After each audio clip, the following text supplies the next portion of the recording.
Good day po mga kaibigan. Ayan, ang ganda-ganda ng kulay ng aking mga frozen dragon fruit juice. Ayan po. Bilinend ko lang po yung dragon fruit, yung laman po. Tapos sinupot ko, nilagay ko sa ref.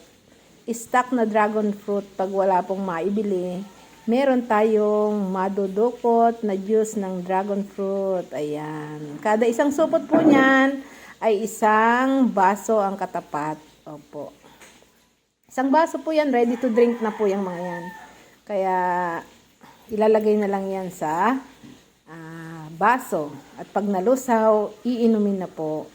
Pag wala ng stock na dragon fruit. Ayan po. Maganda po ang dragon fruit sa ating digestion. At maganda po sa ating mga puso. Nagpapalakas din po yan ng buto sa ating katawan. Ayan.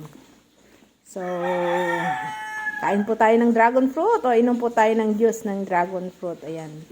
I-stackin ko lang po yan sa rep at ipapainom ko po yan sa kasama ko rito may arthritis. Ayan. Good day po ulit and God bless to all.